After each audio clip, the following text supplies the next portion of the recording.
All, welcome back to my YouTube channel. ಇವತ್ತು ಮಾರ್ನಿಂಗಿಂದನೇ ವ್ಲಾಗ್ನ ಸ್ಟಾರ್ಟ್ ಮಾಡ್ಕೊಂಡಿದ್ದೀನಿ. ಕ್ಲೀನಿಂಗ್ ಕೆಲಸ ಇವತ್ತಿಗೆ ಆಲ್ಮೋಸ್ಟ್ ಮುಗಿದಿದೆ. ಸಂಜೆ ಪೂಜೆ ಮಾಡ್ಕೊಬೇಕು. ಇವಾಗ ಬೆಳಿಗ್ಗೆ ಸ್ವಲ್ಪ ಟಿಫನ್ ಮಾಡಿಬಿಡೋಣ ಅಂತೇಳಿ ಮಾಡ್ಕೊತಾ ಇದ್ದೀನಿ. ಪನ್ನೀರ್ ಫ್ರೈಡ್ ರೈಸ್ ಮಾಡೋಣ ಅಂತೇಳಿ ರೆಡಿ ಮಾಡ್ಕೊತಾ ಇದ್ದೀನಿ. ತರಕಾರಿ ಎಲ್ಲ ಹಾಕಿಬಿಟ್ಟು ಮಾಡಿದ್ರೆ ತುಂಬ ಚೆನ್ನಾಗಿರುತ್ತೆ. ಹಾಗಾಗಿ ಅದನ್ನು ಮಾಡ್ಕೊಳ್ಳೋಣ ಅಂತೇಳಿ ಮಾಡ್ಕೊತಾ ಇದ್ದೀನಿ. ಇನ್ನು ಶೋಕೇಸ್ ಎಲ್ಲ ಕ್ಲೀನ್ ಮಾಡ್ಕೊಂಡಿದ್ವಲ್ಲ, ಅದ್ರದ್ದು ಐಟಮ್ಸ್ ಎಲ್ಲ ತೊಳೆದು ಇಟ್ಟಿದ್ದೀವಿ. ಇವಾಗೆಲ್ಲ ಅದನ್ನೆಲ್ಲ ಜೋಡಿಸ್ಕೊಬೇಕು. ಫಸ್ಟ್ ಟಿಫನ್ ಮಾಡಿಕೊಂಡು ಆಮೇಲೆ ಎಲ್ಲ ರೆಡಿ ಮಾಡ್ಕೊಳ್ಳೋಣ ಅಂತೇಳಿ ಅಂದ್ಕೊಂಡಿದ್ದೀನಿ. ಇನ್ನು ಟೆಡಿ ಬೇರು ಅದೆಲ್ಲ ಜೋಡಿಸ್ಬೇಕು. ಹಾಲಲ್ಲೆಲ್ಲ ಸ್ವಲ್ಪ ನಾನು ಡೆಕೋರೇಟಿವ್ ಮಾಡ್ಕೊತೀನಿ ಅಲ್ವಾ, ಅದಿಲ್ಲ ಅಂತಂದರೆ ನೋಡೋಕ್ಕೆ ಒಂಥರ ಖಾಲಿ ಖಾಲಿ ಅಂತ ಅನಿಸುತ್ತೆ. ಸೊ ಅದನ್ನೆಲ್ಲ ರೆಡಿ ಮಾಡ್ಕೋಬೇಕು. ಫಸ್ಟು ತಿಂಡಿ ಮಾಡಿಕೊಂಡು ಆಮೇಲೆ ಮಾಡ್ಕೊಳ್ಳೋಣ ಅಂತೇಳಿ ಅಂದ್ಕೊಂಡಿದ್ದೀನಿ. ಇನ್ನು ಸಂಜೆ ಪೂಜೆ ಮಾಡಬೇಕಲ್ವಾ, ಸಂಜೆವರೆಗೂ ಈ ಕೆಲಸಗಳನ್ನ ಮಾಡ್ಕೊಳ್ಳೋಣ. ಇನ್ನು ಸಂಜೆ ಆದಮೇಲೆ ಅಲ್ವಾ ಪೂಜೆ ಮಾಡೋದು ಅಂತೇಳಿ ಅಂದ್ಕೊಂಡಿದ್ದೀನಿ.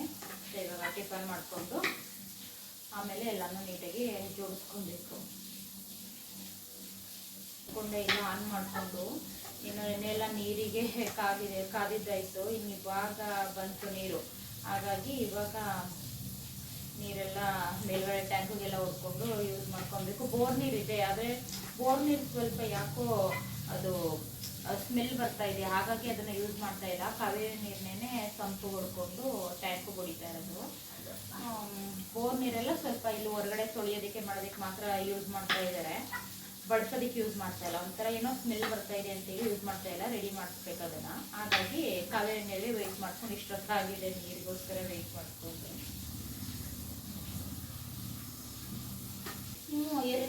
ಎತ್ತೆ ನೀವೇನೆ ಬೇಡ ಒಂದೇ ಸಾಕು ಅಂದ್ಬಿಟ್ಟು ಎತ್ತಿಟ್ಟು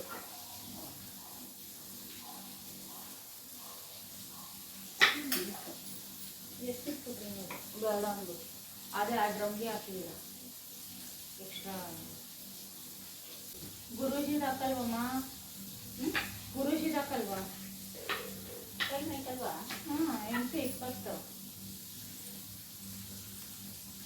ನಮ್ಮಮ್ಮ ಪ್ರತಿದಿನ 8 ಗಂಟೆ ಆಯಿತು ಅಂತಂದರೆ ಝೀ ಕನ್ನಡ ಹಾಕ್ಕೊಂಡ್ಬಿಡ್ತಾರೆ ಮಹರ್ಷಿವಾಣಿ ಪ್ರೋಗ್ರಾಮ್ ನೋಡೋದಕ್ಕೆ. ಅದರಲ್ಲಿ ರಾಶಿ ಫಲ ಬರುತ್ತಲ್ಲ, ಅದನ್ನು ಅವರು ನೋಡ್ತಾರೆ ಪ್ರತಿದಿನ. ಹಾಗಾಗಿ ಇವತ್ತು ಹಾಕಿರಲಿಲ್ವಲ್ಲ, ಟೈಮ್ ಬೇರೆ ಆಗಿತ್ತಲ್ಲ. ಹಾಗಾಗಿ ಹೇಳ್ತಾ ಇದ್ದೆ ಅವರಿಗೆ, ಹಾಕಲ್ವ ಇನ್ನು ಅಮ್ಮ, ನೋಡಲ್ವ ನೀವು ರಾಶಿ ಫಲನ ಅಂತ ಹೇಳಿಬಿಟ್ಟು. ಕರೆಕ್ಟಾಗಿ ನನ್ನ ರಾಶಿ ನಿಜ. ಇಲ್ಲ ಇಲ್ಲ, ನೆಕ್ಸ್ಟ್ ನಂದೇನೆ. ನೆಕ್ಸ್ಟ್ ನಂದೇ ಹೇಳ್ತೇವೆ. ಕರೆಕ್ಟಾಗಿ ಆಗ್ತದೆ. ನಾನು ಕೂಡ ನೋಡ್ತಾ ಇರ್ತೀನಿ ರಾಶಿ ಫಲನ. ಯಾಕಂತಂದರೆ ಒಂದು ಒಳ್ಳೆಯದು ಅಂತ ಇದ್ದಾಗ ಕೆಟ್ಟದ್ದು ಕೂಡ ಇರುತ್ತೆ ಅಲ್ವಾ. ಹಾಗಾಗಿ ನಾನು ಕೂಡ ನೋಡ್ತಾ ಇರ್ತೀನಿ. ಆ ದಿನ ಸ್ವಲ್ಪ ಎಚ್ಚರಿಕೆಯಿಂದ ಇರ್ಬೋದು, ಮತ್ತು ಯಾವ ರೀತಿ ಏನು ಹೇಗೆ ಅಂತ ತಿಳ್ಕೊಳ್ಳೋಕ್ಕೋಸ್ಕರ ನಾನು ನೋಡ್ತೀನಿ ಅಷ್ಟೇ. ಇನ್ನು ಈ ಕಡೆ ಪನ್ನೀರ್ ಫ್ರೈಡ್ ರೈಸ್ ಮಾಡ್ಕೊಳ್ಳೋಣ ಅಂತೇಳಿ ರೆಡಿ ಮಾಡ್ಕೊತಾ ಇದ್ದೆ. ಇದಕ್ಕೆ ಏನಿಲ್ಲ, ಒಂದು ಕಡಾಯಿ ಇಟ್ಟು ಅದಕ್ಕೆ 1 ಸ್ಪೂನಷ್ಟು ಬೆಣ್ಣೆನ ಹಾಕ್ಕೊತಾ ಇದ್ದೀನಿ. ಆ ಬೆಣ್ಣೆ ಎಲ್ಲ ಸ್ವಲ್ಪ ಕರಗಿದ ಮೇಲೆ ಪನ್ನೀರ್ನ ಕ್ಯೂಬಾಗಿ ಕಟ್ ಮಾಡ್ಕೊಂಡಿದ್ದೀನಿ. ಒಂದು 100 ಗ್ರಾಮಷ್ಟು ತೊಗೊಂಡಿದ್ದೀನಿ ನಾನಿಲ್ಲಿ ಪನ್ನೀರ್ನ. ಅದನ್ನು ಹಾಕ್ಕೊಂಡು ನೀಟಾಗಿ ಎಲ್ಲನೂ ಬೆಣ್ಣೆಯಲ್ಲಿ ಫ್ರೈ ಮಾಡ್ಕೊತಾ ಇದ್ದೀನಿ. ಒಂದು 3 ಸೆಕೆಂಡ್ 4 ಸೆಕೆಂಡ್ ಫ್ರೈ ಮಾಡಿದ್ರೆ ಸಾಕು. ಅದಕ್ಕೆ ಸ್ವಲ್ಪ ಉಪ್ಪು ಮತ್ತು ಮೆಣಸಿನ್ಕಾಯಿ ಪುಡಿ ಬರುತ್ತಲ್ವ, ಅದನ್ನು ಒಂದು ಅರ್ಧ ಸ್ಪೂನ್ ಹಾಕ್ಕೊಂಡು ಫ್ರೈ ಮಾಡ್ಕೊತಾ ಇದ್ದೀನಿ. ಏನಕ್ಕೆ ಈ ಥರ ಮಾಡೋದು ಅಂತಂದರೆ, ನಾವು ತಿನ್ನಬೇಕಾದ್ರೆ ಪನ್ನೀರು ಕೂಡ ಸ್ವಲ್ಪ ಟೇಸ್ಟಿಯಾಗಿ ಇರಲಿ, ಸಪ್ಪೆ ಅಂತ ಅನ್ನಿಸ್ಬಾರ್ದು ಅನ್ನೋ ಒಂದು ಕಾರಣಕ್ಕೆ ನಾನು ಈ ಥರ ಮಾಡ್ಕೊತಾ ಇರೋದು ಅಷ್ಟೇ. ಮೊದಲೇ ಫ್ರೈ ಮಾಡಿಕೊಂಡ್ರೆ ತುಂಬ ಟೇಸ್ಟಿಯಾಗಿ ಬರುತ್ತೆ. ಇನ್ನು ಅದನ್ನೆಲ್ಲ ಹಾಕಿ ಫ್ರೈ ಮಾಡ್ತಾ ಇರಬೇಕಾದ್ರೆ ಸ್ವಲ್ಪ ನೀರು ಬಿಟ್ಕೊಳ್ಳುತ್ತೆ. ಆ ನೀರೆಲ್ಲ ನೀಟಾಗೆಲ್ಲ ಡ್ರೈ ಆಗಬೇಕು. ಅದಾದಮೇಲೆ ಒಂದು ಸಪ್ರೇಟು ಒಂದು ಬೌಲಿಗೆ ಎತ್ತಿಟ್ಕೊಬೇಕು ಆ ಪನ್ನೀರ್ ಕ್ಯೂಬ್ಸ್ಗಳನ್ನೆಲ್ಲನೂ. ಒಂಥರ ಬ್ರೌನಿಶು ಬರುತ್ತೆ, ಮತ್ತು ಆ ಸ್ಮೆಲ್ಲಲ್ಲೂ ಕೂಡ ನಿಮಗೆ ಗೊತ್ತಾಗುತ್ತೆ ಅದು ಫುಲ್ಲು ನೀಟಾಗಿ ಫ್ರೈ ಆಗಿದೆ ಅನ್ನೋ ಥರ ಗೊತ್ತಾಗುತ್ತೆ. ಆವಾಗ ನೀವು ಸಪ್ರೇಟಾಗಿ ಒಂದು ಬೌಲಿಗೆ ತೆಗೆದು ಇಟ್ಕೊಬೇಕು. ಚೆನ್ನಾಗಿರುತ್ತೆ ಇದು. ಮಧ್ಯೆ ನಾವು ತಿಂತಾ ಇರಬೇಕಾದ್ರೆ ಒಂದೊಂದು ಕ್ಯೂಬ್ಸ್ ಸಿಕ್ತಾಗಂತೂ ಬಾಯಿಗೆ ತುಂಬ ರುಚಿ ಅಂತ ಅನಿಸುತ್ತೆ. ಇನ್ನು ಕಡಾಯೆಲ್ಲ ಈ ಥರ ಕಲರ್ ಬಂದಿರುತ್ತಲ್ಲ, ಒಂಥರ ಸೀದೋಗಿರೋದು, ಇದೇನು ತೊಂದರೆ ಇಲ್ಲ. ಆಮೇಲೆಲ್ಲ ನೀಟಾಗಿ ಹೋಗುತ್ತೆ ಅದು ಕ್ಲೀನ್ ಮಾಡಿಕೊಂಡ್ರೆ. ಪನ್ನೀರ್ ಹಾಕಿರ್ತೀವಲ್ವ, ಹಾಗಾಗಿ ಸ್ವಲ್ಪ ಆ ಥರ ಆಗಿರುತ್ತೆ ಅಷ್ಟೇ, ಸೀದೋಗಿರುತ್ತೆ. ಇನ್ನು ಅದೇ ಕಡಾಯಿಗೆ 1 ಸ್ಪೂನ್ ಆಯಿಲ್ ಹಾಕ್ಕೊಂಡು ಈರುಳ್ಳಿ ಮತ್ತು ಮೆಣಸಿನ್ಕಾಯಿ, ಕರಿಬೇವಿನ ಸೊಪ್ಪು ಇಷ್ಟನ್ನು ಹಾಕ್ಕೊಂಡು ನೀಟಾಗಿ ಎಲ್ಲನೂ ಫ್ರೈ ಮಾಡ್ಕೊತಾ ಇದ್ದೀನಿ. ಈರುಳ್ಳಿ ಫುಲ್ಲು ಸಾಫ್ಟ್ ಆಗಬೇಕು. ಸಾಫ್ಟ್ ಆದಮೇಲೆ ನಾನಿಲ್ಲಿ ತರಕಾರಿಗಳನ್ನೆಲ್ಲ ಸ್ವಲ್ಪ ಸ್ಟೀಮ್ ಮಾಡಿಕೊಂಡು ಇಟ್ಕೊಂಡಿದ್ದೆ. ಕ್ಯಾರೆಟು, ಬೀನಿಸು ಮತ್ತು ಇಲ್ಲಿ ಕಾರ್ನು ಕೂಡ ತೊಗೊಂಡಿದ್ದೀನಿ ನಾನು. ನಿಮಗೆ ಕಾರ್ನ್ ಇಷ್ಟ ಆಗಲ್ಲ ಅಂತಂದರೆ ಅಂದರೆ ಸ್ಕಿಪ್ ಮಾಡ್ಬೋದು. ನಾನಿಲ್ಲಿ ಕಾರ್ನ ತೊಗೊಂಡಿದ್ದೀನಿ, ಚೆನ್ನಾಗಿರುತ್ತೆ ಇದು, ಹಾಗಾಗಿ ತೊಗೊಂಡಿದ್ದೀನಿ. ಇನ್ನು ಇದನ್ನೆಲ್ಲ ನೀಟಾಗಿ ಎಲ್ಲನೂ ಮಿಕ್ಸ್ ಮಾಡಿಬಿಟ್ಟು ಸ್ವಲ್ಪ ಕುಕ್ ಮಾಡ್ಕೋಬೇಕು. ಅದಾದಮೇಲೆ ಒಂದು 3 ಸ್ಪೂನಷ್ಟು ಶುಂಠಿ ಬೆಳ್ಳುಳ್ಳಿ ಪೇಸ್ಟ್ನ ಹಾಕ್ತಾಯಿದ್ದೀನಿ. ಇದು ಹಾಕೋದ್ರಿಂದನೇ ಟೇಸ್ಟ್ ಚೆನ್ನಾಗಿರೋದು. ಇದು ಹೋಮ್ ಮೇಡು, ನಾನೇ ಮಾಡ್ಕೊಂಡಿರೋದು ಮನೇಲಿ, ಹಾಗಾಗಿ ಹಾಕ್ಕೊಳ್ತಾ ಇದ್ದೀನಿ. ನಾನು ಒಬ್ಬೊಬ್ರಿಗೆ ಒಂದೊಂದು ಸ್ಪೂನು ಅಂತೇಳಿ ಹಾಕ್ಕೊಳ್ತಾ ಇದ್ದೆ. ತುಂಬ ಚೆನ್ನಾಗಿರುತ್ತೆ ಶುಂಠಿ ಬೆಳ್ಳುಳ್ಳಿ ಪೇಸ್ಟ್ ಹಾಕೋದ್ರಿಂದ. ಇನ್ನೊಂದು ಅರ್ಧ ಸ್ಪೂನು ಗರಂ ಮಸಾಲ ಮತ್ತು ಇನ್ನೊಂದು ಅರ್ಧ ಸ್ಪೂನು ಚಿಲ್ಲಿ ಪೌಡರ್ನ ಆ್ಯಡ್ ಮಾಡ್ಕೊಳ್ತಾ ಇದ್ದೀನಿ. ನೋಡ್ಕೊಂಡು ಆ್ಯಡ್ ಮಾಡ್ಕೊಳ್ಳಿ, ಯಾಕಂದರೆ ಕ್ಯೂಬ್ಸ್ಗೂ ಕೂಡ ಚಿಲ್ಲಿ ಪೌಡರ್ ಆ್ಯಡ್ ಮಾಡಿರ್ತೀರ ಮತ್ತು ಮೆಣಸಿನ್ಕಾಯಿನೂ ಹಾಕಿರ್ತೀರ, ಮತ್ತು ಇವಾಗಲೂ ಹಾಕಬೇಕಾದ್ರೆ ಸ್ವಲ್ಪ ಖಾರ ನೋಡಿಕೊಂಡು ಆ್ಯಡ್ ಮಾಡ್ಕೊಳ್ಳಿ. ಇನ್ನು ಅದೆಲ್ಲ ಬೆಂದಾದಮೇಲೆ ಪನ್ನೀರ್ ಕ್ಯೂಬ್ಸ್ ಇರುತ್ತಲ್ಲ ಅದನ್ನು ಕೂಡ ಹಾಕ್ಕೊಂಡು ನೀಟಾಗಿ ಎಲ್ಲನೂ ಫ್ರೈ ಮಾಡ್ಕೋಬೇಕು. ಅದಾದಮೇಲೆ ರೈಸ್ ಹಾಕಿ ಮಿಕ್ಸ್ ಮಾಡಿ ಮೇಲ್ಗಡೆ ಕೊತ್ತಂಬರಿ ಸೊಪ್ಪು ಹಾಕಿ ತಿರುಗಿಸಿದ್ರೆ ಫುಲ್ಲು ಪನ್ನೀರ್ ಫ್ರೈಡ್ ರೈಸು ರೆಡಿನೇ ಆಗಿಬಿಡುತ್ತೆ. ನೋಡಿ ತುಂಬಾ ಚೆನ್ನಾಗಿರುತ್ತೆ, ಬಿಸಿ ಬಿಸಿಲೇ ತಿನ್ನಬೇಕು ಇದನ್ನು. ಎಷ್ಟು ಟೇಸ್ಟ್ ಇರುತ್ತೆ ಅಂತ ಅಂದರೆ ನನಗಂತೂ ತುಂಬ ಇಷ್ಟ. ಇನ್ನು ನಮ್ಮನೆಯವರು ಕೂಡ ಇಷ್ಟಪಟ್ಟರು. ಇನ್ನು ನಂದು ಇವತ್ತಿಂದು ಬೆಳಗಿನ ಬ್ರೇಕ್ಫಾಸ್ಟ್ ಈ ಥರ ಇದೆ ನೋಡಿ.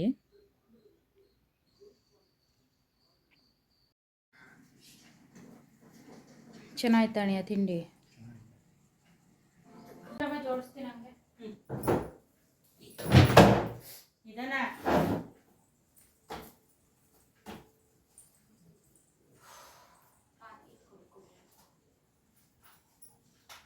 ನೆನ್ನೆ ಎಲ್ಲ ಸೋಕೇಸ್ ಐಟಮ್ನೆಲ್ಲ ತೆಗೆದು ವಾಶ್ ಮಾಡಿ ಇಟ್ಕೊಂಡಿದ್ವಿ ಅಲ್ವಾ, ಅದೆಲ್ಲನೂ ಇವಾಗ ಜೋಡಿಸ್ಕೊಳ್ಳೋಣ ಅಂತೇಳಿ ಜೋಡಿಸ್ಕೊಳ್ತಾ ಇದ್ವಿ. ಇದೆಲ್ಲ ನಮಗೆ ಮನೆ ಕ್ಲೀನ್ ಮಾಡೋಷ್ಟರಲ್ಲಿ 3 ದಿನ ಬೇಕಾಯಿತು, ನೀಟಾಗಿ ಎಲ್ಲನೂ ಡೀಪ್ ಕ್ಲೀನ್ ಮಾಡೋಷ್ಟರಲ್ಲಿ. ಅದನ್ನೆಲ್ಲ ಜೋಡಿಸಾದ್ಮೇಲೆ ಮನೆಗೊಂಥರ ನೋಡೋದಕ್ಕೊಂಥರ ಲುಕ್ ಅಂತ ಅನ್ನಿಸ್ತಾಯಿತ್ತು. ಅಲ್ಲಿವರೆಗೂ ಕೂಡ ಎಷ್ಟು ಖಾಲಿ ಖಾಲಿ ಅಂತ ಅನ್ನಿಸ್ತಾಯಿತ್ತು ಅಂತಂದರೆ, ನಮ್ಮ ಪಕ್ಕದ ಮನೆಯೂ ಕೂಡ ಅದನ್ನೇ ಹೇಳ್ತಾಯಿದ್ರು, ಅಕ್ಕ ಫಸ್ಟು ಸೋಕೇಸ್ಗೆ ಮತ್ತು ಸ್ಕ್ರೀನ್ ಎಲ್ಲ ಹಾಕಿ ಫೋಟೋ ಎಲ್ಲ ಹಾಕಿ ಅಕ್ಕ, ಇಲ್ಲ ಅಂತಂದರೆ ಒಂಥರ ಖಾಲಿ ಅಂತ ಅನ್ನಿಸ್ತಾ ಇರುತ್ತೆ, ಹೋಗಿ ಹಾಕಿ ಅಕ್ಕ ಅಂತ ಹೇಳ್ತಾನೆ ಇಲ್ಲು. ಇನ್ನು ಅದನ್ನೆಲ್ಲ ಹಾಕಾದ್ಮೇಲೆ ನೋಡಿ ಎಷ್ಟು ಚೆನ್ನಾಗಿ ಕಾಣಿಸ್ತಾ ಇದೆ ಅಂತ ಅಂದ್ಬಿಟ್ಟು ನನಗೊಂಥರ ಖುಷಿ. ಈ ಥರ ಎಲ್ಲ ಮಾಡೋದು ಮತ್ತು ಡೆಕೋರೇಷನ್ ಮಾಡೋದು, ಮತ್ತು ಈ ಥರ ನಾವು ಬಂದ ತಕ್ಷಣ ನಮ್ಮ ಕಣ್ಣಿಗೆಲ್ಲ ಒಂಥರ ಹ್ಯಾಪಿ ಫೀಲ್ ಆಗುತ್ತೆ ನೋಡಿದ ತಕ್ಷಣವೇ, ಹಾಗಾಗಿ ಆಗ್ತಾಯಿದೆ. ಇನ್ನು ಅಮ್ಮನೂ ಸ್ಕ್ರೀನೆಲ್ಲ ಬಿಡು ವರಮಹಾಲಕ್ಷ್ಮಿ ಹಬ್ಬದ ಟೈಮ್ಗೆ ಹಾಕ್ಕೊಳ್ತೀನಿ, ಮತ್ತೆ ಅದನ್ನೆಲ್ಲ ತೆಗೆದು ವಾಶ್ ಮಾಡೋಕ್ಕಾಗಲ್ಲ ಅಂತ ಹೇಳ್ತಾಯಿದ್ರು. ನಾನು ಇಲ್ಲಮ್ಮ ಮತ್ತೇನಕ್ಕೆ ವಾಶ್ ಮಾಡ್ತೀರಾ, ಬೇಡ ಬಿಡಿ ಇನ್ನೊಂದು ಮಂತ್ಗೆಲ್ಲ ಏನು ವಾಶ್ ಮಾಡ್ತೀರಾ, ಹಾಕ್ಬಿಡ್ತೀನಿ, ಚೆನ್ನಾಗಿ ಕಾಣಲ್ಲ, ಇಲ್ಲ ಅಂತಂದರೆ ಎಲ್ಲ ಖಾಲಿ ಖಾಲಿ ಕಾಣುತ್ತೆ, ಮತ್ತು ಬೆಳಕು ಕೂಡ ಜಾಸ್ತಿ ಬರುತ್ತೆ. ನಮ್ಮ ಅಮ್ಮನ ಮನೇಲಿ ಗಾಳಿ ಬೆಳಕು ತುಂಬ ಚೆನ್ನಾಗಿದೆ, ಹಾಗಾಗಿ ತುಂಬ ಬೆಳಕು ಬರುತ್ತೆ ಅಂತ ಹೇಳ್ಬಿಟ್ಟು ಹಾಕ್ತಾಯಿದ್ದೆ. ಇನ್ನು ನನ್ನ ರೂಮಲ್ಲಂತೂ ಸಿಕ್ಕಾಪಟ್ಟೆ ಬೆಳಕು ಬರುತ್ತೆ, ಬೇಗನೆ ಎಚ್ಚರ ಆಗ್ಬಿಡುತ್ತೆ, ಒಂದು 5 ಗಂಟೆಗೆಲ್ಲ ಎಚ್ಚರ ಆಗ್ಬಿಡುತ್ತೆ, ಅಷ್ಟು ಬೆಳಕು ಬರ್ತಾ ಇರುತ್ತೆ, ಮಲ್ಕೊಳ್ಳೋಕ್ಕೆ ಆಗಲ್ಲ. ಹಾಗಾಗಿ ಇಲ್ಲಮ್ಮ ನೀನು ಹಾಕಲ್ಲ ಅಂತಂದರೆ ನನ್ನ ರೂಮಿಗಾದರೂ ಹಾಕ್ಕೊಳ್ತೀನಿ ಅಂತ ಹೇಳ್ತಾಯಿದ್ದೆ. ಅದಕ್ಕೆ ಅವರು ಇನ್ನೇನು ಅದೊಂದು ಸಲ ಹಂಗಾದ್ರೆ ಎಲ್ಲದಕ್ಕೂ ಹಾಕ್ಬಿಡು ಅಂತ ಹೇಳಿದ್ರು, ಹಾಗಾಗಿ ಎಲ್ಲದಕ್ಕೂ ಹಾಕ್ತಾ ಇದ್ದೆ. ತುಂಬ ಗಾಳಿ ಬೆಳಕು ಬರುತ್ತೆ, ಪಕ್ಕದಲ್ಲಿ ಇನ್ನು ಮನೆ ಆಗಿಲ್ಲ ಅಲ್ವಾ, ಹಾಗಾಗಿ ರೂಮ್ಗೂ ಕೂಡ ಸಿಕ್ಕಾಪಟ್ಟೆ ಬೆಳಕು ಬರ್ತಾ ಇರುತ್ತೆ. ಇನ್ನು ಸಂಜೆ ಆಯಿತು ಅಂತ ಅಂದರೆ ಅಲ್ಲಿಗೂ ಕೂಡ ಬಿಸಿಲು ಕೂಡ ಬರುತ್ತೆ, ಅದು ಒಂದು ಖುಷಿ, ಮನೆ ಒಳಗಡೆ ಬಿಸಿಲು ಬರುತ್ತೆ ಅನ್ನೋದೊಂದು ಖುಷಿ. ಇನ್ನು ನಾನು ಈ ಸ್ಕ್ರೀನ್ನ ತೊಗೊಂಡು ತುಂಬ ವರ್ಷನೇ ಆಯಿತು. ಎಷ್ಟು ಚೆನ್ನಾಗಿ ಕಾಣುತ್ತೆ ಅಂತಂದರೆ, ನೋಡಿದಾಗ ನಾನು ಈ ಕಲರ್ಫುಲ್ ನೋಡ್ಬಿಟ್ಟೇ ತೊಗೊಂಡೆ, ಚೆನ್ನಾಗಿ ಕಾಣುತ್ತೆ ಅಂತ ಹೇಳ್ಬಿಟ್ಟು. ನನ್ನ ಮದುವೆ ಟೈಮಲ್ಲಿ ತೊಗೊಂಡಿದ್ದು ನಾನು ಇದನ್ನೆಲ್ಲ. ಎಷ್ಟು ಚೆನ್ನಾಗಿದೆ ಅಂತಂದರೆ ವಾಶ್ ಮಾಡೋ ಟೈಮಲ್ಲಿ ಫುಲ್ಲೆಲ್ಲ ಅದು ನುಲ್ಕೊಂಬಿಟ್ಟಿರುತ್ತೆ, ಅದನ್ನು ಬಿಡ್ಸೋಕ್ಕೆ ಸ್ವಲ್ಪ ಟೈಮ್ ತೊಗೊಳುತ್ತೆ. ಹಾಗಾಗಿ ಅದನ್ನು ಹಾಕ್ಕೊಟ್ಬಿಟ್ಟು ಅಮ್ಮನಿಗೆ ನೀವು ಬಿಡಿಸ್ರಮ್ಮ, ನಾನು ಬೇರೆ ಎಲ್ಲ ಸ್ಕ್ರೀನ್ ಹಾಕ್ಕೊಂಬಿಡ್ತೀನಿ ಅಂತೇಳಿ ಹೇಳ್ಬಿಟ್ಟು ಹೋಗಿದ್ದೆ. ಅಷ್ಟರಲ್ಲಿ ಅವರೆಲ್ಲ ಬಿಡಿಸಿದ್ರು. ಈಗ ನೋಡಿ ಈ ಥರ ಟೈ ಮಾಡ್ಕೊಂಬಿಟ್ರೆ ಓಡಾಡೋಕ್ಕೆ ಸ್ವಲ್ಪ ಈಸಿ ಆಗುತ್ತೆ, ಮತ್ತು ನೋಡೋಕ್ಕೂ ಚೆನ್ನಾಗಿ ಕಾಣುತ್ತೆ ಅಂತೇಳಿ ನಾನು ಈ ಥರ ಟೈ ಮಾಡ್ಕೊಂಬಿಡ್ತೀನಿ. ತುಂಬ ಲುಕ್ಕಾಗಿ ಕಾಣುತ್ತೆ ನಮ್ಮ ಮನೆ ಅಂತ ಅಂದ್ಬಿಟ್ಟು, ಹಾಗಾಗಿ ಇಲ್ಲಿ ಎಂಟ್ರೆನ್ಸಿಂದ ಒಂದು ಸಲ ತೋರಿಸ್ತೀನಿ ನೋಡಿ ಯಾವ ಥರ ಇದೆ ಅಂತ. ಫುಲ್ಲು ಪಾಟೆಲ್ಲ ಹಾಕ್ಕೊಂಡಿದ್ದಾರೆ, ಮತ್ತು ತೋರಣ ಹಾಕಬೇಕು ಭತ್ತದ್ದು ಅಂತ ಹೇಳ್ತಾಯಿದ್ರು, ಅದೇ ತೋರಣದ ಥರ ಬಂದುಬಿಟ್ಟಿದೆ. ಇನ್ನು ಈ ಕಡೆ ಪಾರ್ಟ್ಸ್ ಇದೆಯಲ್ವ, ಇದನ್ನು ನಾವು ಕ್ಲೀನ್ ಮಾಡೋಕ್ಕೆ ಹೋಗಲಿಲ್ಲ, ಅಲ್ಲೆಲ್ಲ ಸ್ವಲ್ಪ ಮರದ ಸಾಮಾನಿತ್ತು. ನಾನು ಬೆಂಗಳೂರಿಗೆ ತೊಗೊಂಡೋಗೋವರೆಗೂ ಅದು ಮುಟ್ಟೋಕ್ಕಾಗಲ್ಲ, ತುಂಬ ಭಾರ ಇದೆ, ಹಾಗಾಗಿ ಆ ಸೈಡ್ ಸ್ವಲ್ಪ ಬಿಟ್ಟು ಇನ್ನು ಮಿಕ್ಕಿದೆಲ್ಲ ಡೀಪ್ ಕ್ಲೀನ್ ಮಾಡ್ಕೊಂಡ್ವಿ ನಾವು ಅಷ್ಟೇ. ಇನ್ನು ನನ್ನ ರೂಮ್ ನೋಡಿ ಎಷ್ಟು ಚೆನ್ನಾಗಿದೆ, ನಂಗೆ ನನ್ನ ರೂಮ್ ತುಂಬ ಇಷ್ಟ. ಇನ್ನೂ ಅಲ್ಲೆಲ್ಲ ಅಲಂಕಾರ ಮಾಡೋಣ, ಡೆಕೋರೇಟಿವ್ ಮಾಡೋಣ ಅಂತ ಅಂದ್ಕೊಂಡಿದ್ದೆ, ಬಟ್ ಬೇಡ, ಸುಮ್ಮನೆ ನಾನು ಬಂದಾಗ ಮಾತ್ರ ಈ ರೂಮಲ್ಲಿ ಇರೋದು, ಇಲ್ಲ ಅಂತಂದರೆ ಈ ರೂಮಿಗೆ ಯಾರೂ ಬರೋದೇ ಇಲ್ಲ, ಹಾಗಾಗಿ ಬೇಡ ಬಿಡು ಅಷ್ಟೇ ಇರಲಿ ಅಂತೇಳ್ಬಿಟ್ಟು ಸುಮ್ಮನಾದೆ. ಇನ್ನು ಈ ಹಾಟ್ಸ್ಗಳೆಲ್ಲ ಎಷ್ಟು ಚೆನ್ನಾಗಿ ಕಾಣಿಸ್ತಾ ಇದೆ ನೋಡಿ. ಇನ್ನು ಟೆಡಿಬೇರ್ ಅಂತೂ ಯಾವಾಗಲೂ ಬೆಡ್ ಮೇಲೇ ಇರುತ್ತೆ, ಅದು ಆರಾಮಾಗಿ ಮಲ್ಕೊಂಡಿರುತ್ತೆ. ಇನ್ನು ನನಗೆ ಹಾಲ್ ತುಂಬ ಇಷ್ಟ, ನನ್ನ ರೂಮ್ ಬಿಟ್ಟರೆ ನನಗೆ ತುಂಬ ಇಷ್ಟ ಅಂದರೆ ಹಾಲ್ ತುಂಬ ಇಷ್ಟ. ಅಲ್ಲಿ ಫೋಟೋಸ್ ಆಗಲಿ ಅಥವಾ ಸೋಕೇಸಲ್ಲಿ ಇರೋದಾಗಲಿ ಅದೆಲ್ಲ ಎಷ್ಟು ಲುಕ್ಕಾಗಿ ಕಾಣುತ್ತೆ ಅಂತ ಇನ್ನು ಅಣ್ಣನ ರೂಮ್ಗೆ ನಾವೇನು ಡೆಕೋರೇಟಿವ್ ಮಾಡಲ್ಲ, ಅವರು ಅಷ್ಟೊಂದೇನು ಲೈಕ್ ಮಾಡಲ್ಲ. ಜಸ್ಟ್ ಹಾಗೇ ಬಿಟ್ಟಿದ್ದೀವಿ. 2 ಬೀರು ಇದೆ ಮತ್ತು ಮೇಲ್ಗಡೆ ಎಲ್ಲ ಸಾಮಾನುಗಳು ಇಟ್ಬಿಟ್ಟಿದ್ದೆ. ಅಂದರೆ ಸ್ಪೇಸ್ ಇಲ್ಲೇ ಇರೋದು, ಹಾಗಾಗಿ ಇಲ್ಲೇ ಇಟ್ಬಿಡ್ತೀನಿ. ಇನ್ನೊಂದು ಸ್ವಲ್ಪ ಏನಾದರೂ ಇತ್ತು ಅಂತಂದರೆ ಅದನ್ನು ಅಡುಗೆ ಮನೆಗೆ ಇಟ್ಟಿದ್ದೀನಿ ಅಷ್ಟೇ. ಇದೆಲ್ಲ ಬಳಸುವಂಥದ್ದೇನೆ ಅಡುಗೆ ಮನೇಲಿರೋದು. ಇನ್ನು ವರಮಹಾಲಕ್ಷ್ಮಿ ಹಬ್ಬ ಆದಮೇಲೆ ಎತ್ಕೊಳ್ತಾರೆ ಇದನ್ನು. ಶ್ರಾವಣ ಮುಗಿದ್ಮೇಲೆ ವರಮಹಾಲಕ್ಷ್ಮಿ ಹಬ್ಬಕ್ಕೆ ಬೇಕಲ್ಲ, ಅದನ್ನೆಲ್ಲ ಹಾಗಾಗಿ ಏನು ಕಟ್ಟಿಲ್ಲ, ಹಾಗಾಗಿ ಇಟ್ಟಿದ್ದೀನಿ. ಇನ್ನು ಇವರು ಅಕ್ಕಿ ಮತ್ತು ಹಸಿಟ್ಟು ಅದನ್ನೆಲ್ಲ ಬಾಕ್ಸ್ಗೆ ಹಾಕ್ಕೊಂಡಿಲ್ಲ, ಮತ್ತೆ ಶ್ರಾವಣ ಟೈಮಲ್ಲಿ ವಾಶ್ ಮಾಡಬೇಕಾಗುತ್ತೆ ಅಂತ ಹೇಳ್ಬಿಟ್ಟು ಹಾಗೆಯೇ ಚೀಲದಲ್ಲೇ ಇಟ್ಕೊಂಡಿದ್ದಾರೆ. ಆಮೇಲೆ ಹಾಕ್ಕೊಳ್ತೀನಿ ಬಿಡು, ಮತ್ತೆ ತೆಗೆದು ವಾಶ್ ಮಾಡಬೇಕು ಅಂಥೇಳಿ ಹಾಗಾಗಿ ಇಟ್ಸ್ಕೊಂಡ್ರು ಅವರು. ಸರಿ ಬಿಡು ಆಯ್ತು ಅಂದ್ಬಿಟ್ಟು ಸುಮ್ಮನೆ ಅದೇ.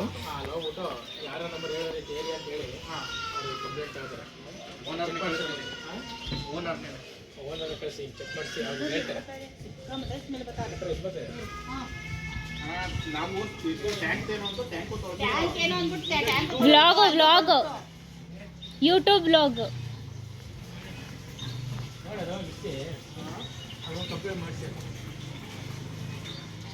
ಹೇಳ್ತೀನಿ. ಬಾಟಿಗೆ ನೀರು ಕಳಿಸಿ.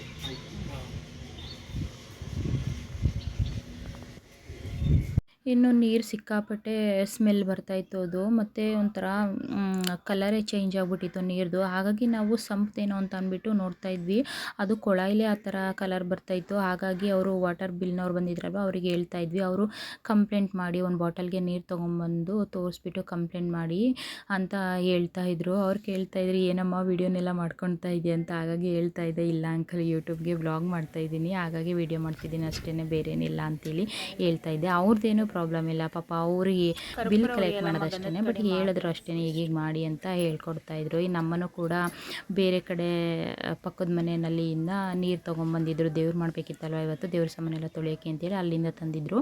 ಇನ್ನು ಅಲ್ಲಿ ಕೊಡಾಯಿಗೆಲ್ಲ ಪೂಜೆ ಮಾಡೋಕ್ಕಾಗಲ್ಲ ಅಂತೇಳಿ ನಮ್ಮನಲ್ಲಿಗೆ ಪೂಜೆ ಮಾಡಿಬಿಟ್ಟು ಇಲ್ಲಿ ಬಿಂದಿಗೆಗೆಲ್ಲ ಪೂಜೆ ಮಾಡಿಕೊಂಡು ಇದು ಮಾಡ್ತಾಯಿದ್ದಾರೆ. ಇನ್ನು ನಾವು ಅಜ್ಜಿ ತೀರೋಗಿದ್ರಿಂದ ಎಲ್ಲ ನಾವು ಇದನ್ನು ಮಾಡ್ತಾಯಿರೋದು, ಹಾಗಾಗಿ ನಾನ್ ವೆಜ್ಜೇನೆ ಎಡೆ ಇಟ್ಟು ಪೂಜೆ ಮಾಡಬೇಕಿತ್ತು. ಹಾಗಾಗಿ ಇಲ್ಲಿ ಚಿಕನ್ ತೊಗೊಂಬಂದಿದ್ರು. ಚಿಕನ್ ಸಾಂಬಾರು ಮಾಡಿಬಿಟ್ಟು ಅದರಲ್ಲಿ ಬಸ್ಕೊಂಡು ಈ ಥರ ಫ್ರೈ ಮಾಡ್ಕೊಂಡಿದ್ದೆ. ನಮ್ಮ ಸೈಡ್ ಮಾಡ್ತೀವಿ ಚಿಕನ್ ಬಸ್ಸಾರು ಅಂತೇಳಿ ಮಾಡ್ತೀವಿ, ಆ ಥರ ಮಾಡ್ತಿರೋದು ಇದನ್ನು.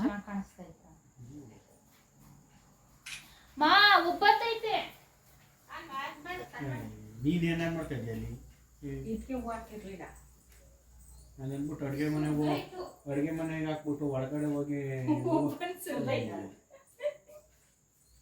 ಇದು ಒಳ್ಳೆ ಇದು ಸ್ಕೂಲಲ್ಲಿ ಅಂದಾಗೆ ನಿಂತ್ಕೊಂತಿಲ್ಲ ಮುಂದೆ ಹಂಗೆ ನಿಂತ್ಕೊಂಡಾರ ಮಾಸ್ಟ್ರು ಅಟೆನ್ಷನ್ ಅಂದಡಿಗೆ ಅಂದ್ಬಿಟ್ಟು ನಿಂತ್ಕೊತಾರಲ್ಲ. ಇನ್ನು ಅಣ್ಣ ನನಗೆ ಹಣೆಗೆ ಇಟ್ಕೊಟ್ಟಿದ್ದ, ನಾನು ಸ್ಟಿಕ್ಕರ್ ಇಟ್ಟಿದ್ನಲ್ಲ ಅದ್ರ ಪಕ್ಕದಲ್ಲಿ ಆರೆಂಜ್ ಕಲರ್ದು ನಾಮದ ಥರ ಬರುತ್ತಲ್ಲ ಅದನ್ನು ಇಟ್ಟಿದ್ದ. ನಾನು ಪಕ್ಕಕ್ಕೆ ಯಾಕೋ ಇಟ್ಟೆ, ಮೇಲಲ್ವ ಇಟ್ಟದು ಅಂತ ಹೇಳ್ತಾ ಇದ್ದೆ. ಅದನ್ನೇ ಅವನು ಇಲ್ಲ ಕಣೆ ಚೆನ್ನಾಗಿ ಕಾಣಿಸ್ತಾ ಇದೆ, ಇದು 2 ಸ್ಟಿಕ್ಕರ್ ಥರ ಕಾಣಿಸ್ತಾ ಇದೆ ಅಂತೇಳಿ ಒಂದು ಫೋಟೋ ತೆಗಿತೀನಿ ಅಂತೇಳಿ ತೆಗಿತಾ ಇದ್ದ.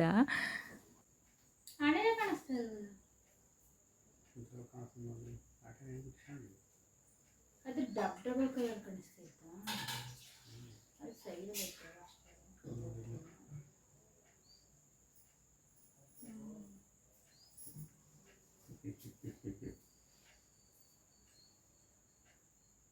ನೀನು ಬೇಕು ಅಂತ ಇಟ್ಟಿದ್ದ ಅಥವಾ ಸುಮ್ಮನೆ ಇಟ್ಟಿದ್ದ? ಬೇಕು ಅಂತಾನೆ ಇಟ್ಟಿದ್ದ. ನಾನು ಮೇಲೆ ಇಡ್ತಾರೆ ಇಲ್ಲ ಕೆಳಗಡೆ ಇಡ್ತಾರೆ ಅಂತ ಅನ್ಕೊಂಡೆ, ಸೈಡಲ್ಲಿ ಇಟ್ಟು ಅದು ಡಬಲ್ ಕಲರ್ ತರ ಕಾಣಿಸ್ತಿದೆ. ಒಂದೇ ಸಮ ಆಯ್ತು ಅದು. ಹೌದು, 2 ಸ್ಟಿಕ್ಕರ್ ಡಬಲ್ ಸ್ಟಿಕ್ಕರ್ ತರ ಕಾಣಿಸ್ತಾ ಇದೆ, ಒಂದು ಆರೆಂಜ್ ಒಂದು ಮೆರೂನ್ ತರ. ಹೌದು, ಚೆನ್ನಾಗೈತೆ. ನಿಂದು ನಾಮ ತೋರಿಸೋಣ. ಚೆನ್ನಾಯ್ತು, ಒಂದೇ ಸಮ ಇಟ್ಟಿದ್ಯಾ. ಆರೆಂಜ್ ಮಧ್ಯಕ್ಕೆ ಸ್ಟಾಪ್ ಆಯ್ತಾ, ಎಳ್ದಿದ್ಯಾ? ಚೆನ್ನಾಗೈತೆ. ನನಗೂ ಹಂಗೇನೆ ಮೇಲಿಡು ಅಂತ ನಾನು ಅಂದಿದ್ದು. ಚೆನ್ನಾಗೈತೆ.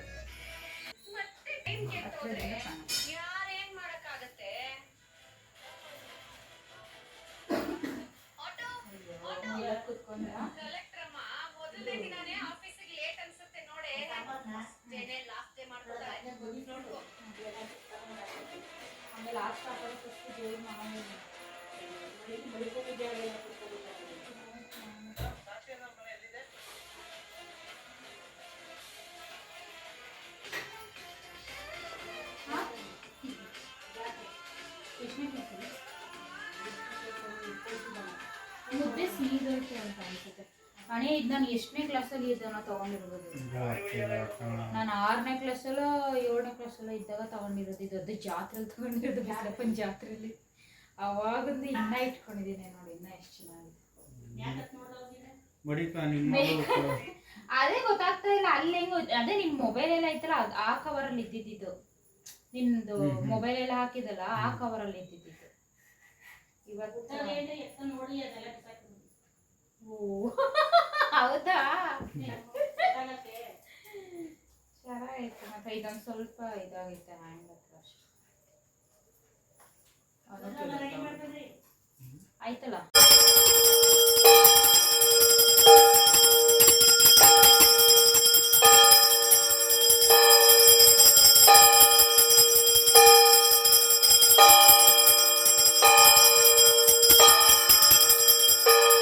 ನಮ್ಮ ಮನೇಲಿ ಈ ಥರ ದೇವ್ರ ವಿಗ್ರಹ ಇದೆ, ಆಂಜನೇಯಂದು ಮತ್ತು ವೆಂಕಟೇಶ್ವರಂದು. ಸೊ ಹಾಗಾಗಿ ನಾವು ಪ್ರತಿ ಶನಿವಾರನೂ ಕೂಡ ವಾರ ಮಾಡ್ತೀವಿ. ಮತ್ತು ಈ ಥರ ಏನಾದರೂ ವಿಶೇಷವಾದ ದಿನ ಇದ್ದಾಗ ಮತ್ತು ಈ ಥರದ್ದು ಒಂದೇನಾದರೂ ಇದ್ದಾಗ ಈ ಥರ ಎಡೆ ಇಟ್ಟು ಪೂಜೆ ಮಾಡ್ಕೊತೀವಿ. ಶ್ರಾವಣದಲ್ಲಿ ಮತ್ತು ಹಬ್ಬಗಳಲ್ಲಿ ಎಲ್ಲ ನಾವು ದೇವರಿಟ್ಟು ಪೂಜೆ ಮಾಡ್ಕೊತೀವಿ. ಹಾಗಾಗಿ ನಮ್ಮಮ್ಮ ತುಂಬಾ ಕಟ್ಟುನಿಟ್ಟಾಗಿ ಇದು ಮಾಡ್ತಾರೆ. ಒಂದು ಪೀರಿಯಡ್ ಆದರೂ ಕೂಡ ಒಳಗಡೆ ಬಿಡೋದಿಲ್ಲ ಅವರು. ದೇವ್ರ ಸಾಮಾನಿದೆ ಅಂತ ಹೇಳ್ಬಿಟ್ಟು. ನಾನು ಬೆಂಗಳೂರಿಂದ ಮಂಡಿಗೆ ಬಂದಾಗಲೂ ಕೂಡ ಅಷ್ಟೇ, ಸ್ನಾನ ಮಾಡಿಕೊಂಡೆ ಒಳಗಡೆ ಬರಬೇಕು, ರೂಮಿಂದ ಅಡುಗೆ ಮನೆಗೆ ಬರೋಕ್ಕೆ ಬಿಡಲ್ಲ ಅವರು. ಅದನ್ನೇ ನಾನು ಹೇಳ್ತಾ ಇದ್ದೆ, ಏನಾಗಲ್ಲ ಬಿಡ್ರಮ್ಮ ಅಂತ. ಅಂದರೆ ಇಲ್ಲ, ದೇವರಿದೆ ಅಲ್ವಾ, ದೇವ್ರ ವಿಗ್ರಹ ಇದ್ದಾಗ ನಾವು ಹೇಗೆ ಮಾಡಬೇಕು ಹಾಗೆ ಮಾಡಬೇಕು ಅಂತೇಳಿ ಹೇಳ್ತಾ ಇರ್ತಾರೆ. ನಮಗೊಂಥರ ತೃಪ್ತಿ ಆಗುತ್ತೆ ಮನೇಲಿ ಈ ಥರ ದೇವ್ರ ವಿಗ್ರಹ ಇಟ್ಟು ನಾವು ಪೂಜೆ ಮಾಡಿ. ಒಂಥರ ಮನಸ್ಸಿಗೆ ಒಂಥರ ನೆಮ್ಮದಿ ಅಂತ ಅನಿಸುತ್ತೆ ಎಲ್ಲ ಆದಮೇಲೆ. ಸೊ ಹಾಗಾಗಿ ನಾವು ಕೂಡ ಇವತ್ತು ಪೂಜೆ ಮಾಡ್ಕೊಂಬಿಡೋಣ ಅಂತೇಳಿ ಮಾಡ್ಕೊತಾ ಇದ್ವಿ. ನೋಡಿ, ನಾವು ಈ ಥರ ಎಡೆ ಇಟ್ಟು ಪೂಜೆ ಮಾಡೋದು.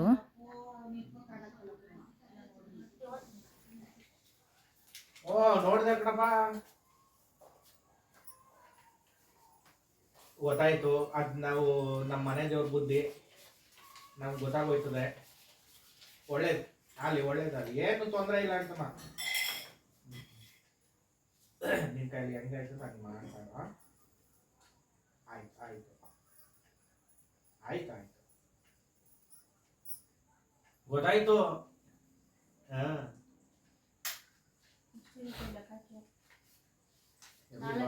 ನೋಡೋಣ. 4,000 ಇದೆಮ್ಮ.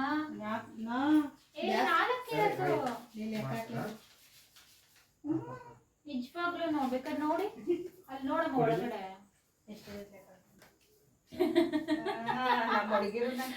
ನಾಮನೆ ಅಳಿಸ್ಕೊಂಡ್ಬಿಟ್ಟಿದ್ದೀರ.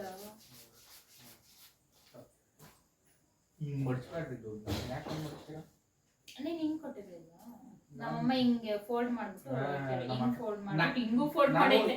ಮೂರು ಫೋಲ್ಡ್ ಮಾಡಿಲ್ಲ, ಬೇರೆ ಮಡಗಿದೆ ಅದನ್ನ ಮಡ್ಚಿ. ಅದೇನೆ, ಅದ್ ಬೇರೆ ಮಡಗಿದೆ. ಸಿದ್ದರಾಮಯ್ಯ ದುಡ್ಡು ಯಾರು ಇವ್ ನಾಣಿ ಹೋಗಿ ಬಿಡಪ್ಪ. ಆಯ್ತು, ಇನ್ನ ಗಿಂಚಾಡಿದ್ರೆ ಅದು ಬರಲ್ಲ. ಇನ್ನು ಎತ್ತರದಲ್ಲಿ ಇದ್ದದ ಹೋಗಿ ಕೇಳು.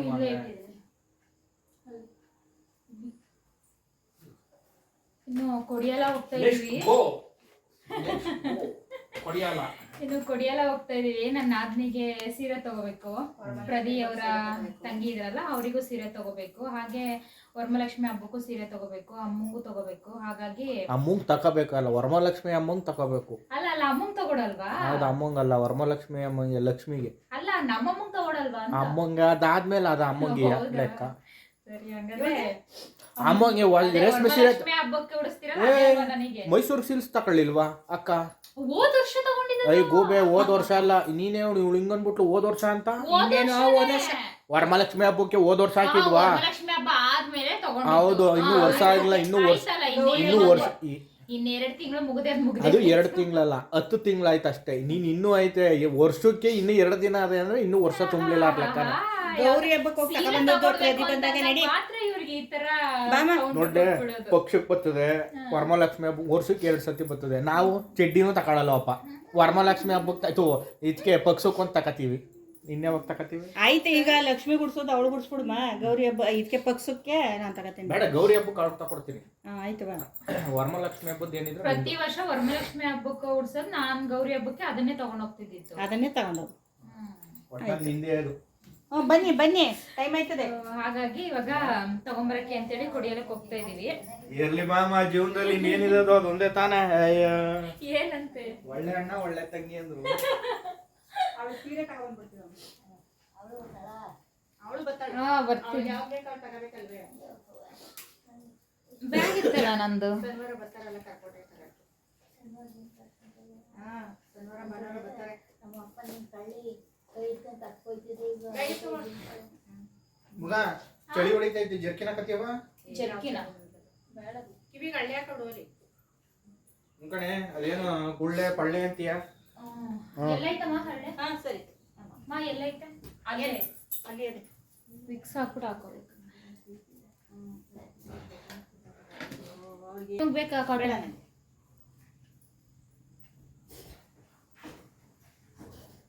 ಜರ್ಕಿನ ಹಾಕೋದಿಲ್ಲ ಕೆಳಕ್ಕೆ ಹೋಗ್ಕೊಂಡು ಹೇಳ್ತಾರೆ. ಅಷ್ಟೊಂದು ಚಳಿ ಹೊಡಿತೈತಾ? ಸರಿ ಲೈಟ್ ಆಫ್ ಮಾಡು. ಡಬಲ್ ಕಲರ ಇದು ಜರ್ಕಿನ? ಯಾವ ಥರ? ಫ್ರಂಟ್ ಅಲ್ಲಿ ರೆಡ್ ಬ್ಲಾಕ್, ಅದ್ರ ಒಳಗಡೆ ಕಾಟನಾ? ಮಾಮೂಲಿನೇ ಇಲ್ಲ ಇಲ್ಲ, ಅದು ಅಂದ್ರೆ ವಾಟರ್ ಪ್ರೂಫ್. Water proof. ಈ ಸೀರೆ ನಮ್ದು. ಅಲ್ಲಿ ಪೂಜೆಯಲ್ಲಿ ಅರ್ಶ ಕುಂಕುಮ ಕೊಟ್ಟಿದ್ರಲ್ಲ ಅಣಿಯ, ಕಾಳಿಕಾಂಬ ದೇವಸ್ಥಾನದಲ್ಲಿ ನನಗೆ ಅರ್ಶ ಕುಂಕುಮ ಕೊಟ್ಟಿದ್ರಲ್ಲ, ಆ ಸೀರೆ ಇದು ಅಮ್ಮ ಹುಟ್ಟಿರೋದು. ಚೆನ್ನಾಗೈತೆ, ಚೆನ್ನಾಗಿ ಕಾಣಿಸ್ತೈತೆ ಅಮ್ಮಂಗಲ್ವಾ? ಇನ್ನು ನಾವು ಕೂಡ ಸೀರೆ ತೊಗೊಳಕ್ಕೆ ಬಂದ್ವಿ. ಕಂಬದ ಮನೆಗೆ ಹೋಗಲಿಲ್ಲ, ರವಿ ಪ್ರಕಾಶ್ ಟೆಕ್ಸ್ಟೈಲ್ಗೆ ಬಂದ್ವಿ. ಕೇಳಿದ್ದು ಅಷ್ಟೇ, ಡ್ಯಾಮೇಜ್ ಇದೆ.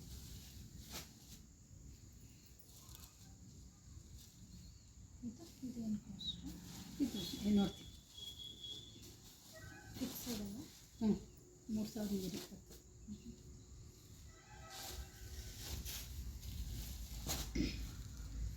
ಇದು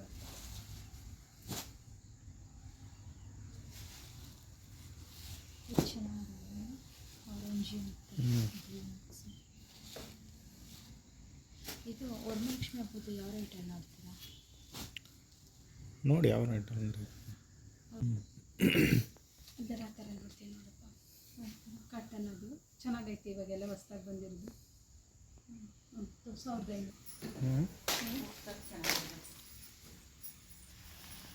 ಬಾರ್ಡ್ರ್ ರೇಷ್ಮೆ ಥರದ್ದು ಏನಾರ ನೋಡ್ತೀಯಾ? ಈ ಕೆಳಗಡೆ ಹೋಗ್ಬೇಕು, ಅದೆಲ್ಲ 2,000 ಆಯ್ತು. 2,000 ನಾನು ಒಂದು ಸೀರೆ ಕೇಳ್ಕೊಳ್ಬೇಕು. ಒಂದು ಸೀರೆ ಕೇಳ್ಕೊಳ್ಳೋಕ್ಕೆ ಮತ್ತೆ ಅಲ್ಲಿ ನೋಡ್ಬಿಡಪ್ಪ, ಹಿಂದಕ್ಕೆ ಕೆಳಗಡೆ.